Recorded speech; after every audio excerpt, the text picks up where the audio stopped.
Salut à tous, bienvenue pour cette nouvelle vidéo. Dans un premier temps, un joyeux Noël à tout le monde, joyeux Noël à tous ceux qui me regardent et joyeux Noël au monde entier, très clairement au monde entier. Alors désolé, hein, comme vous le savez, je me suis fait opérer le 28 novembre dernier, j'ai des petits problèmes. D'ailleurs, je fais des visites régulières à l'hôpital, donc peut-être pour ça que ma mine n'est pas à 1000%, mais voilà, on est toujours là, hein, la passion est toujours là et on continuera jusqu'à la mort, je pense, si mort il y a. Alors, l'information de cette journée, on va parler du dossier Kylian Mbappé. Je sais que le dossier Kylian Mbappé vous énerve. Vous savez que Kylian Mbappé pourra négocier avec le club de son choix à partir du 1er janvier prochain, que Florentino Pérez, ses représentants, son conseil d'administration vont arriver normalement avec une offre d'ici les 2 premières semaines de janvier, une offre salariale, une offre au niveau de la prime à la signature, une offre au niveau de la durée du contrat. Et on sait très bien à quoi cette offre va ressembler. Je pense qu'ils proposeront à Kylian Mbappé 6 ans de contrat avec un salaire annuel de 35 millions d'euros, peut-être une prime à la signature entre 50 et 100 millions d'euros, et pas plus de 50% de droit à l'image, je pense. Et j'ai du mal à croire que M. Mbappé déjà accepte n'importe quelle proposition au mois de janvier, sachant qu'il y a quand même des échéances avec le Paris Saint-Germain très lourdes, que ce soit le championnat, le trophée des champions, la Coupe de France et surtout la Ligue des champions, où il y a vraiment une opportunité pour une fois de passer les huitièmes et d'aller en quart de finale de Ligue des Champions, ce qui est pour moi le strict minimum pour le Paris Saint-Germain. Donc quoi qu'il en soit, même si admettons, je pense pas, même si admettons l'offre du Real Madrid pourrait plaire à Mbappé, ça m'étonnerait que Mbappé pose une déclaration avant les matchs de Ligue des Champions, et ça m'étonnerait qu'il réponde oui ou non au mois de janvier. Voilà, ça c'est l'offre qui sera sur la table, mais que le Real Madrid ne nous fasse pas croire qu'il a 15 jours pour accepter ou pour refuser. Ça c'est le bluff des médias, le bluff des journalistes. Ne vous inquiétez pas que s'ils peuvent l'avoir même au mois de mai ou au mois de juin, ils essaieront. Sauf qu'ils n'y arriveront pas parce que le salaire ne sera pas à la hauteur, et tout le reste ne sera pas à la hauteur de ce que propose le Paris Saint-Germain. Malheureusement pour eux, je ne sais pas. Mais quoi qu'il en soit, l'objectif du Real Madrid, je pense, c'est déjà d'acheter un défenseur central. Comme vous le savez, saison terminée pour David Alaba. Il y a beaucoup de blessés, mais qui vont revenir au meilleur moment.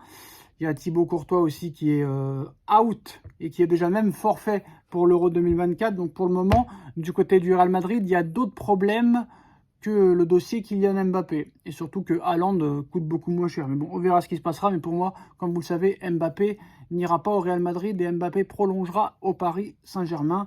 Et je pense que l'officialisation sera soit au mois de janvier, soit au mois de mai, comme il l'a fait en 2022.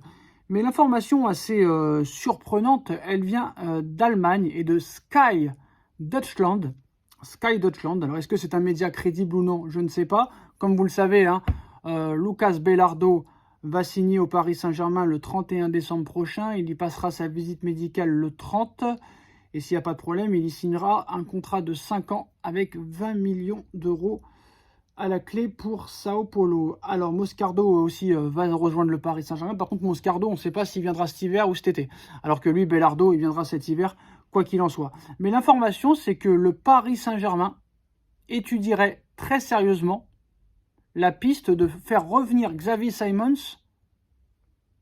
dès ce mercato hivernal. Le problème, c'est que dans le contrat stipulé du prêt de Xavi Simons du Paris Saint-Germain au Red Bull Leipzig, comme vous le savez, hein, Xavi Simons était en fin de contrat avec le Paris Saint-Germain. Il a signé pour 4 ans, c'est-à-dire jusqu'en 2027. Donc il est encore sous contrat avec le Paris Saint-Germain jusqu'en 2024. Mais là, il est, comme vous le savez, prêté par le Paris Saint-Germain au Red Bull Leipzig. Et apparemment, il n'y a pas vraiment de clause dans le contrat qui pourrait permettre au Paris Saint-Germain de faire revenir Xavi Simons 6 mois avant la fin du prêt.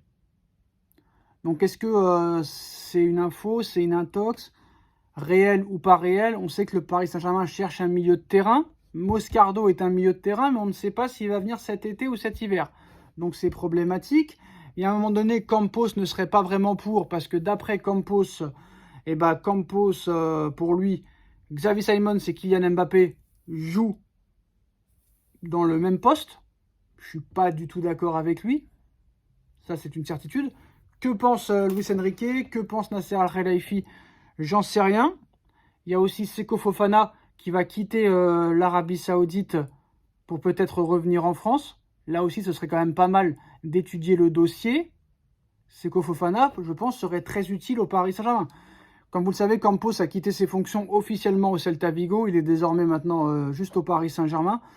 Je ne sais pas ce qu'ils ont contre Seko Fofana, mais pour moi, Seko Fofana, il faut y aller les yeux fermés, avec un bandeau en plus, et les mains attachées dans le dos.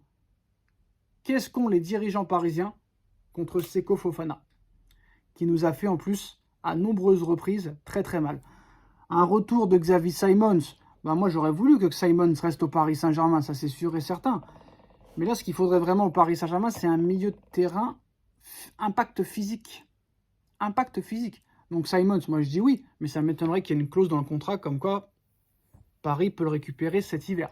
Ça m'étonnerait.